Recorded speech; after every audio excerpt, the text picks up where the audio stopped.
നമസ്കാരം. കോൺഗ്രസിൽ ദിനം പ്രതി കൂട്ടക്കൊഴിഞ്ഞുപോക്കലുകളും തമ്മിൽ കുത്തുമായി കളം നിറയുമ്പോൾ ഒടുവിൽ ആ സത്യം വിളിച്ചു പറയുകയാണ് മുൻ കേന്ദ്ര ആഭ്യന്തര സഹമന്ത്രിയും മുൻ KPCC അധ്യക്ഷനുമായ മുല്ലപ്പള്ളി രാമചന്ദ്രൻ. അതെ, കോൺഗ്രസ് നിലംപൊത്തുകയാണ്. ഇത് പുറത്തുനിന്നുള്ള കെട്ടുകഥയല്ല. കോൺഗ്രസിന്റെ കുത്ത് ശരിക്കും കൊണ്ട അനുഭവം വെച്ചാണ് മുല്ലപ്പള്ളി പ്രതികരിച്ചത്. പാർട്ടിക്കുള്ളിൽ കാണുന്നത് ഗ്രൂപ്പുകളുടെ അതിപ്രസരമാണ്. ഇപ്പോൾ തന്നെ 4-5 ഗ്രൂപ്പുകളുണ്ട്.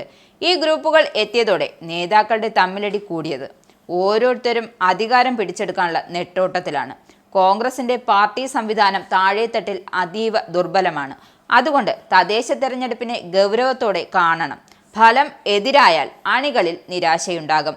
KPCC അധ്യക്ഷൻ എന്ന നിലയിൽ എല്ലാവരെയും ഒരുമിച്ച് കൊണ്ടുപോകാനായിരുന്നു താൻ ശ്രമിച്ചതെന്നും അതായിരുന്നു തന്റെ ദൗർബല്യം.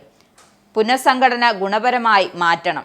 മുമ്പ് കോൺഗ്രസിനകത്ത് 2 ഗ്രൂപ്പുകളായിരുന്നു എങ്കിൽ ഇപ്പോൾ 4-5 ഗ്രൂപ്പായെന്നും അദ്ദേഹം പറയുന്നുണ്ട്.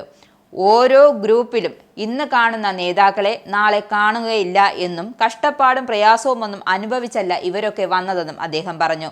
തണലായിട്ടും നിഴലായിട്ടും വാലായിട്ടും ഒക്കെ വന്നവരാണ് ഇവരിൽ പലരും. അതിൻ്റെ പ്രശ്നങ്ങളുമുണ്ട്.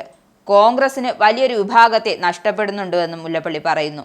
കഴിഞ്ഞ നിയമസഭാ തെരഞ്ഞെടുപ്പിൽ പരാജയപ്പെട്ടപ്പോൾ പാർട്ടി തന്നെ ബലിമൃഗമാക്കി. തിരഞ്ഞെടുപ്പിന് 4 മാസം മുൻപ് ഉമ്മൻചാണ്ടിയെ ചെയർമാനാക്കി AICC രൂപീകരിച്ച കമ്മിറ്റിയിൽ താൻ 6-മനോ 7-മനോ ആയിരുന്നുവെന്നും തിരഞ്ഞെടുപ്പ് തന്റെ നേതൃത്വത്തിൽ ആയിരുന്നില്ല നടന്നു എന്നും അദ്ദേഹം ചൂണ്ടിക്കാട്ടി. പരാജയം കൂട്ടുത്തരവാദിത്തമാണ്. ലോക്സഭയിൽ വിജയിച്ചപ്പോൾ ഞാൻ എൻ്റെ വിജയമാണെന്ന് പറഞ്ഞിട്ടില്ല. എന്നെ ആരും അന്ന് അനുമോദിച്ചിരുന്നില്ല. എൻ്റെ പകരക്കാരനാക്കി KPCC അധ്യക്ഷനാക്കിയത് ആരെയാണ്? രാജിവെക്കും മുമ്പ് ശ്വാസം വിടാനുള്ള സമയം പോലും എനിക്ക് കിട്ടിയില്ല. കോവിഡ് കാലത്ത് രാവിലെ 7:30 ഇന്ദിരാഭവനിൽ എത്തുമായിരുന്നു. ഡോക്ടർ SS ലാലിനെ വെച്ച് കൺട്രോൾ റൂം തന്നെ KPCCയിൽ തുറന്നിരുന്നു. വളരെ സജീവമായാണ് ഓരോ പ്രവർത്തനവും നടത്തിയത്. 25,000 ബൂത്തുകൾ പുനഃസംഘടിപ്പിച്ചതിനൊപ്പം 25,000 വനിതാ വൈസ് പ്രസിഡന്റ്മാരെ നിയമിച്ചു. തന്നെ മാറ്റിയ രീതി ശരിയായിരുന്നില്ല. ഹൃദയവേദനയോടെയാണ് ഞാൻ KPCCയിൽ നിന്നും ഇറങ്ങിയത്. പക്ഷേ ഇന്നും പാർട്ടിക്ക് വേണ്ടി സജീവമാണ്. താൻ PCC അധ്യക്ഷനായിരുന്നപ്പോൾ 2 വർഷം കോവിഡായിരുന്നു. എന്നിട്ടും 14 ജില്ലകളിലും ചുരുങ്ങിയത് 4 തവണയെങ്കിലും പാർട്ടിയെ വളർത്താൻ ഞാൻ എത്തിയിട്ടുണ്ട്. ഇന്ന് ഐക്യത്തോടെ പോകേണ്ട ആളുകൾ തമ്മിലുണ്ടാക്കുന്ന പ്രശ്നങ്ങൾ മറച്ചുവെക്കാനാകാതെ നിരാശയുണ്ടെന്നും മുല്ലപ്പള്ളി രാമചന്ദ്രൻ കൂട്ടിച്ചേർത്തു. നിങ്ങൾക്കും ആനന്ദ മീഡിയയുടെ പ്രേക്ഷകരിൽ ഒരാളാകണ്ടേ?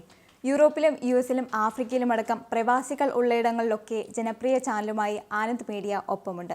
ഏഷ്യാനെറ്റ് ഫ്ലവേഴ്സ് അടക്കം നിങ്ങളുടെ വിരൽത്തുമ്പിലെത്തും. ആദ്യം റോക്കു ബോക്സ് സ്വന്തമാക്കുക. അതിൽ നിന്നും ആനന്ദ് മീഡിയ ആപ്ലിക്കേഷൻ ഡൗൺലോഡ് ചെയ്യുക, ഇൻസ്റ്റാൾ ചെയ്യുക. എന്നിട്ട് 02085866511 എന്ന നമ്പറിൽ ഞങ്ങളുടെ കസ്റ്റമർ കെയറിൽ ബന്ധപ്പെടുക. അല്ലെങ്കിൽ +91 735 660 3747 എന്ന നമ്പറിൽ വാട്സപ്പ് ചെയ്യുക. ആനന്ദ് മീഡിയയുടെ സേവനങ്ങൾ സ്വന്തമാക്കുക. മറ്റു ചാനലുകൾക്കൊപ്പം ആനന്ദ് TVയും എൻജോയ് ചെയ്യുക.